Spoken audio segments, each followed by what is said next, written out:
Hi guys, आप सबका हमारे यूट्यूब चैनल तस्मीर कैरियर एकेडमी पे स्वागत है। गाइज, आज जो हम आपको डिटेल देने जा रहे हैं वो देने जा रहे हैं यूके ट्रिपल एससी रिक्रूटमेंट 2025 के नोटिफिकेशन के बारे में।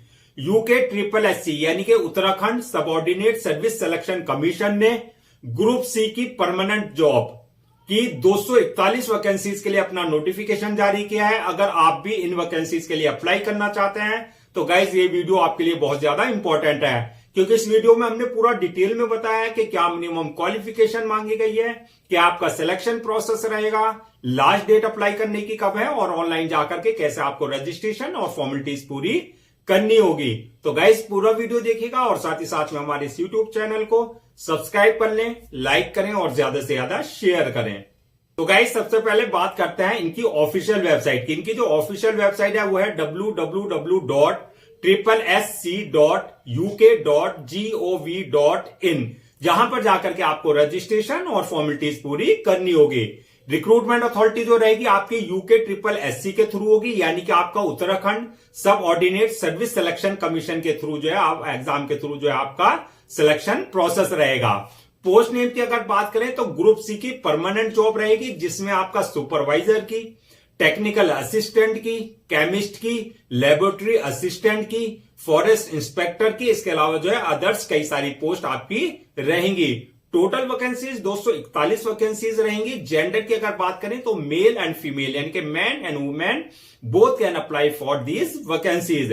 जॉब लोकेशन की अगर बात करें तो सिलेक्शन होने के बाद जो आपका उत्तराखंड यानी कि यूके में आपका जो है पोस्टिंग आपकी दी जाएगी। अप्लाई मोड आपका टोटली ऑनलाइन रहेगा, ऑफलाइन किसी तरह का कोई कॉरेस्पॉन्डेंस या कम्युनिकेशन नहीं किया जाएगा। आपका रजिस्ट्रेशन जो स्टार्ट हुआ है वो 6 फरवरी 2025 से स्टार्ट हो जाएंगे और लास्ट डेट जो रहेगी रजिस्ट्रेशन की यानी कि अप्लाई करने की 28 फरवरी 2025। तो 6 फरवरी 2025 से इनका जो है ऑफिशियल वेबसाइट पे इनका एक्टिव हो जाएगा लिंक, और आपका 28 फरवरी 2025 तक आपको वहां पर जाकर के अपना रजिस्ट्रेशन और फॉर्मेलिटीज पूरी कर लेनी है। एग्जाम डेट की अगर बात करें तो एग्जाम डेट आपका 20 अप्रैल 2025 का रखा गया है, जो कि आपका टेंटेटिव रहेगा। एडमिट कार्ड की अगर बात करें तो 20 अप्रैल 2025 से 3-4 दिन पहले जो है आप अपना इनकी ऑफिशियल वेबसाइट पे जाकर के अपना जो है एडमिट कार्ड डाउनलोड कर सकते हैं। अब नेक्स्ट बात करते हैं एप्लीकेशन फीस की। तो एप्लीकेशन फीस की अगर हम बात करें, अगर आप जनरल या ओबीसी इस कैटेगरी में अगर आप आते हैं तो आपके लिए 300 रुपए एप्लीकेशन फीस रखी गई है। अगर आप एससी, एसटी, ईडब्ल्यूएस या फिजिकल हैंडीकैप इस कैटेगरी में अगर आप आते हैं तो आपके लिए 150 रुपए एप्लीकेशन फीस रखी गई है। पेमेंट मोड की अगर बात करें तो आपका ऑनलाइन रहेगा, यानी कि जो आपकी एप्लीकेशन फीस रहेगी at the time of registration आप अपने डेबिट कार्ड, अपने credit card, net banking, UPI, IMPS या जो अदर्स वहां पर मोड होंगे जिसमें आप कंफर्टेबल हो, अपनी एप्लीकेशन फीस अपनी कैटेगरी के अकॉर्डिंग जो आप डिपॉजिट कर सकते हैं। अब बात करते हैं मेन के आपका एलिजिबिलिटी क्राइटेरिया क्या मांगा गया है, यानी कि क्या मिनिमम एजुकेशनल क्वालिफिकेशन मांगी गई है। तो ये आपका वरी करेगा पोस्ट वाइज, यानी कि 12th अगर आपने किया हुआ है तो आपके लिए भी वैकेंसीज रखी गई हैं। अगर आपने बैचलर डिग्री आपके पास है तो आपके लिए भी वैकेंसीज रखी गई है। मास्टर डिग्री अगर आपके पास है तो आपके लिए भी वैकेंसीज रखी गई हैं। इसके अलावा अगर आपके पास इंजीनियरिंग का डिग्री है यानी कि बीटेक यानी कि बैचलर ऑफ टेक्नोलॉजी, बी यानी कि बैचलर ऑफ जो है इंजीनियरिंग, और अगर आपने डिप्लोमा किया हुआ है रिलेवेंट फील्ड में तो आपके लिए भी वैकेंसीज रखी गई हैं, यानी कि सबके लिए जो है गोल्डन अपॉर्चुनिटी रखी गई है। तो आप अपनी जो है क्वालिफिकेशन के अकॉर्डिंग जो है उसी पोस्ट के लिए आप अप्लाई कर सकते हैं। तो ये आपका जो है क्वालिफिकेशन रखी गई है। अब बात करते हैं कि अगर आपने टीए यानी कि जो आपके टेरिटोरियल आर्मी होता है अगर उसमें मिनिमम 2 ईयर्स सर्विसेज आपने दे रखी है, या आपके पास एनसीसी का यानी कि नेशनल कैडेट कॉर्प्स का बी या सी सर्टिफिकेट है तो आपको प्रायोरिटी यानी कि प्रेफरेंसेस दिया जाएगा। एज लिमिट की अगर बात करें तो मिनिमम 18 साल और मैक्सिमम 42 साल रखी गई है। ये आपकी पोस्ट वाइज वरी करेगी, यानी कि अगर आप 18 और 42 साल के बीच में हैं तो आपको जो है इन वैकेंसीज के लिए अप्लाई कर सकते हैं। एज रिलैक्सेशन की अगर बात करें तो एज रिलैक्सेशन एज पर गवर्नमेंट रूल्स एंड रेगुलेशन जो एससी, एसटी, ओबीसी वगैरह को दिया जाता है वो प्रॉपर एज पर नॉर्म्स आपको दिया जाएगा। तो यहां पर एक चीज ध्यान रखना है आपको जिस पोस्ट के लिए आप अप्लाई कर रहे हैं तो उसे अच्छे से देख लें, उसके लिए क्या एज रखी गई है, एज लिमिट है, और प्लस क्या क्राइटेरिया यानी कि क्वालिफिकेशन मांगी गई है। अगर आप 12th पास हैं तो आप 12th के ही अकॉर्डिंग अपनी जो उसी पोस्ट के लिए अप्लाई करें, और अगर आपने इंजीनियरिंग की हुई है, बीटेक या बी किया हुआ है, तो आप उसी के अकॉर्डिंग करें, और अगर आपने डिप्लोमा किया है तो आप डिप्लोमा वाली ही पोस्ट के लिए अप्लाई करें। यानी कि आप पूरा ओवरऑल देख लें कि आपकी जो क्वालिफिकेशन है उसी पोस्ट के लिए आप अपने उसके अकॉर्डिंग आप अप्लाई कर सकते हैं। अब बात करते हैं सिलेक्शन प्रोसेस की। तो सिलेक्शन प्रोसेस जो रहेगा वही आपकी मल्टीपल स्टेजेस रहेंगी। सबसे पहली जो स्टेज रहेगी इसमें आपका रिटन एग्जाम रहेगा, यानी कि जो आपका रिटर्न एग्जाम होता है, सब पहले फर्स्ट स्टेज आपकी ये रहेगी। अब बात करते हैं रिटर्न एग्जाम की कि किस मोड में लिया जाएगा। तो ये आपका ऑनलाइन या ऑफलाइन किसी भी मोड पे लिया जा सकता है, यानी कि ये आपका यूके ट्रिपल एससी का अपना डिस्क्रिप्शन होगा, वो आपको पहले ही जो है अपडेट कर दिया जाएगा आपके ईमेल के थ्रू, आपको वेबसाइट के थ्रू वहां पूरा अपडेट कर दिया जाएगा कि वो ऑनलाइन लेंगे या ऑफलाइन एग्जाम कंडक्ट करेंगे, किसी भी मोड में ले सकते हैं, वो उनका अपना डिस्क्रिप्शन होगा। अगर ऑनलाइन लेते हैं तो आपका सीबीटी यानी कि कंप्यूटर बेस्ड टेस्ट होगा, ऑफलाइन अगर लेते हैं तो आपका जो ओएमआर शीट बेस्ड टेस्ट होता है उसके थ्रू आपका रिटर्न एग्जाम लिया जाएगा। दूसरी स्टेज जो रहेगी आपकी पेट की रहेगी, यानी कि फिजिकल एफिशिएंसी टेस्ट की। अगर आप फॉरेस्ट रेंजर पोस्ट के लिए अप्लाई कर रहे हैं तो आपको पेट यानी कि फिजिकल एफिशिएंसी टेस्ट की भी आपकी स्टेज क्वालिफाई करनी होगी। थर्ड स्टेज जो रहेगी डॉक्यूमेंट्स वेरिफिकेशन की, यानी कि at the time of registration जो सारे आपने अपने डॉक्यूमेंट्स अपलोड किए हैं वो सारे डॉक्यूमेंट्स आपके ओरिजिनल चेक किए जाएंगे। और फोर्थ स्टेज रहेगी आपकी मेडिकल एग्जामिनेशन की, यानी कि जिस पोस्ट के लिए आपने अप्लाई किया है ये देखा जाएगा कि उसके लिए आप पूरी तरीके से फिजिकली और मेंटली यानी कि पूरी तरीके से मेडिकली फिट होने चाहिए। तो ये मल्टीपल स्टेजेस आपको क्वालिफाई करनी होगी। अब बात कर लेते हैं जो आपका एग्जाम होगा, चाहे वो आपका ऑनलाइन ले चाहे वो आपका ऑफलाइन हो, वो अपना उनका बोर्ड का डिस्क्रिप्शन होगा, तो उसका क्या सिलेबस रहेगा और क्या एग्जाम पैटर्न रहेगा। तो सबसे पहले एग्जाम पैटर्न की बात कर लेते हैं। तो एग्जाम पैटर्न का जैसे हमने बताया या तो ऑनलाइन लिया जा सकता है या ऑफलाइन लिया जा सकता है, ये तो उनका अपना डिस्क्रिप्शन यानी कि आपको अपडेट कर दिया जाएगा। दूसरा जो आपके क्वेश्चंस होंगे ऑब्जेक्टिव टाइप होंगे, यानी कि MCQ type multiple choice questions होंगे। टोटल क्वेश्चन जो रहेंगे 100 क्वेश्चंस रहेंगे, जो कि आपके 100 ही मार्क्स के रहेंगे। टाइम जो दिया जाएगा आपको 2 आवर्स यानी कि 120 मिनट का टाइम दिया जाएगा। निगेटिव मार्किंग की बात करें यानी कि रॉन्ग आंसर के लिए निगेटिव मार्किंग का प्रोविजन रखा गया है, यानी कि निगेटिव मार्किंग उसमें होगी। मीडियम ऑफ एग्जाम की अगर बात करें तो आपका हिंदी और इंग्लिश यानी कि दोनों लैंग्वेज में पेपर होगा। जिस लैंग्वेज में आप कंफर्टेबल हो उसमें आप जो है अपना एग्जाम दे सकते हैं। ये था आपका एग्जाम पैटर्न। अब बात करते हैं सिलेबस की। तो सिलेबस की अगर हम बात करें तो जिस पोस्ट के लिए आपने अप्लाई किया है उसका जो क्राइटेरिया है, यानी कि जो आपकी प्रोफेशनल नॉलेज है या जो आपकी एजुकेशनल बैकग्राउंड है, उसी में से आपके क्वेश्चंस पूछे जाएंगे। यानी कि अगर आपने अप्लाई किया है बीटेक या बी बेस वाली जॉब के लिए तो आपका बीटेक बी से रिलेटेड क्वेश्चंस होंगे। अगर आपने 12th लेवल वाली पोस्ट के लिए अप्लाई किया तो आपका उससे रिलेटेड क्वेश्चंस होंगे।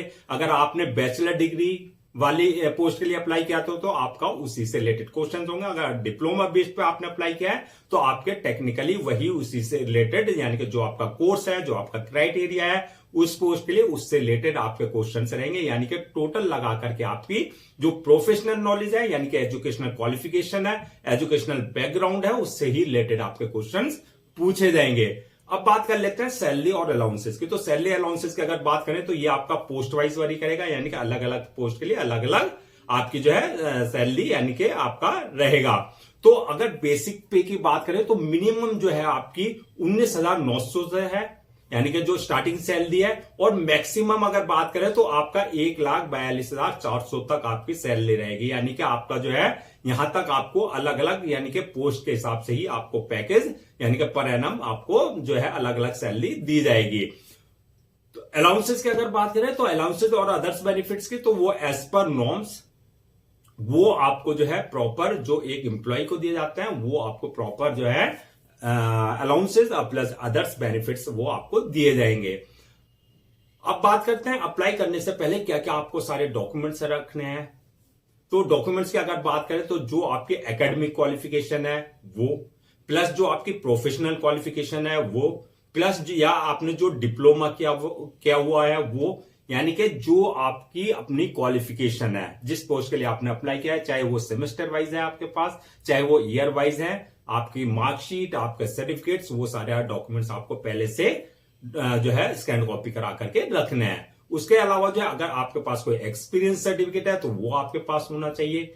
बर्थ सर्टिफिकेट, यानी कि अगर आपकी 10th की मार्कशीट में डेट ऑफ बर्थ मेंशन नहीं है तो बर्थ सर्टिफिकेट आपके पास कंसर्न अथॉरिटी से होना चाहिए। इसके अलावा कास्ट सर्टिफिकेट, यानी कि ईडब्ल्यूएस का, आपका SC ST OBC वगैरह का अगर आप किसी तरह का कोई रिजर्वेशन ले रहे हैं तो आपके पास कास्ट सर्टिफिकेट होना चाहिए। इसी तरीके से आपके पास डिसेबिलिटी सर्टिफिकेट, अगर आप किसी तरह का फिजिकल हैंडीकैप का कोई जो है रिजर्वेशन ले रहे हैं।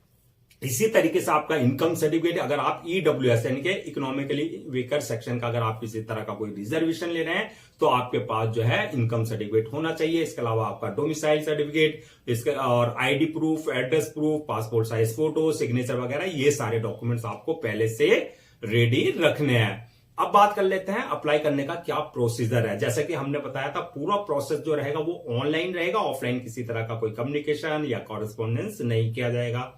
तो ऑनलाइन अप्लाई करने के लिए सबसे पहले आपको इनकी ऑफिशियल वेबसाइट www.triplesc.uk.gov.in पर विजिट करना है। जब वहां विजिट करेंगे आप जो है होम पेज पे जाएंगे, वहां पर आपको लिंक मिलेगा click here to apply online का। यहां पर जहां आपको लिंक मिलेगा उस पर आपको क्लिक करना है। उसके बाद जो आपका ऑनलाइन एप्लीकेशन फॉर्म, यानी कि आपको पहले इनका, अगर आपने इनके पोर्टल पर अपने आप को पहले से रजिस्टर्ड नहीं करा रखा है तो आप न्यू यूजर पर जाकर के जो है अपना पर्सनल डिटेल्स और वैलिड ईमेल आईडी या मोबाइल नंबर डाल करके जो है आपको उनका जो है पोर्टल पर रजिस्टर करा लें, यानी कि जो आपका यूजर नेम और पासवर्ड होगा। अगर ऑलरेडी आपने इनके पोर्टल पर अपने आप को रजिस्टर करा रखा है तो आपके पास ऑलरेडी यूजर नेम, पासवर्ड, यानी कि आपके पास क्रेडेंशियल होंगे। उन क्रेडेंशियल से आपको लॉगिन करना है। लॉगिन करने के बाद आपका पास जो है एप्लीकेशन फॉर्म आ जाएगा। उस एप्लीकेशन फॉर्म को आपको जो है पूरा फिल करना है, जहां आपकी पूरी डिटेल्स मांगी जाएगी। जब आप फॉर्म को पूरा डिटेल्स फिल कर देंगे उसके बाद जो है आपका पास जो है नेक्स्ट ऑप्शन आएगा अपलोड योर डॉक्यूमेंट्स का, यानी कि जो आपके एकेडमिक सर्टिफिकेट्स, आपके प्रोफेशनल सर्टिफिकेट्स, आपके जितने भी सर्टिफिकेट्स हैं वो सारे आपको डॉक्यूमेंट्स को है अपलोड करने हैं। डॉक्यूमेंट्स अपलोड करते वक्त जो है आपको इस बात का ध्यान रखना है, जो उनका एक प्रेस्क्राइब्ड फॉर्मेट है, जो साइज है, उसी के अकॉर्डिंग आप अपने सारे डॉक्यूमेंट्स अपलोड करेंगे। डॉक्यूमेंट्स अपलोड करने के बाद जो है उसके बाद नेक्स्ट ऑप्शन आएगा आपका पेमेंट का, यानी कि मेक पेमेंट का, यानी कि जो आपकी एप्लीकेशन फीस रखी गई है आपको जो है अपना कैटेगरी के अकॉर्डिंग जो है अपनी एप्लीकेशन फीस अपने debit card, credit card, net banking, UPI या IMPS या जो अदर्स मोड है जिसमें आप कंफर्टेबल हो उसके थ्रू आप अपनी एप्लीकेशन फीस जो है डिपॉजिट कर सकते हैं। एप्लीकेशन फीस डिपॉजिट करने के बाद नेक्स्ट ऑप्शन आएगा आपका फॉर्म को सबमिट करने का, यानी कि सबमिट करने से पहले आपको फॉर्म को प्रीव्यू कर लेना है, यानी कि चेक कर लेना है कि आपने जो डिटेल्स फिल की है वो सारी करेक्ट है या नहीं। अगर किसी तरह का कोई मिस्टेक है तो आप प्रीव्यू में करेक्शन कर सकते हैं। प्रीव्यू करने के बाद जो है फॉर्म को सबमिट करते हैं और सबमिट करने के बाद जो है 1 या 2 कॉपी उसकी जो है प्रिंट आउट जरूर ले लें for your future reference, so that आपके पास जो है एक हार्ड कॉपी के रूप में अपना जो है एक आपके पास जो है ऑफिशियली रिकॉर्ड आपके पास हो जाए। तो गाइस ये थी आपकी Uttarakhand subordinate service selection commission recruitment 2025 के नोटिफिकेशन की डिटेल। आई होप आपके सारे डाउट्स क्लियर हो गए होंगे। अगर अब भी आपको किसी तरह का कोई डाउट है या क्वेरी है या कंफ्यूजन है आप हमें कमेंट सेक्शन में पूछ सकते हैं, हम उसका रिप्लाई जरूर देंगे। मैं एक बार फिर से आपको रजिस्ट्रेशन डेट और लास्ट डेट क्या है रजिस्ट्रेशन की वो रिमाइंड करा देता हूं, सो दैट आप उसे नोट डाउन कर लें। रजिस्ट्रेशन जो स्टार्ट होंगे इसके 6 फरवरी 2025 से स्टार्ट होंगे और लास्ट डेट जो है रजिस्ट्रेशन की यानी कि अप्लाई करने की 28 फरवरी 2025 है। तो 28 फरवरी 2025 से पहले आपको उनकी ऑफिशियल वेबसाइट www.triplesc.uk.gov.in पर जाकर के रजिस्ट्रेशन और फॉर्मेलिटीज पूरी कर लेनी है। गाइस हम आपके लिए जितने भी गवर्नमेंट जॉब्स हैं या गवर्नमेंट एग्जाम्स है उससे रिलेटेड जितने भी अपडेट्स होते हैं वो लेकर के आते हैं। इसके साथ साथ जो है आपके लिए प्रॉपर कैरियर गाइडेंस पे वीडियोस लेकर के आते हैं। अगर आप भी चाहते हैं कि आपको प्रॉपर कैरियर गाइडेंस मिलती रहे और साथ ही साथ में आपको गवर्नमेंट जॉब्स और गवर्नमेंट एग्जाम्स के पूरे अपडेट्स मिलते रहे, तो आप लोगों से मेरी रिक्वेस्ट है आप हमारे इस यूट्यूब चैनल को सब्सक्राइब कर लें, लाइक करें और ज्यादा से ज्यादा शेयर करें।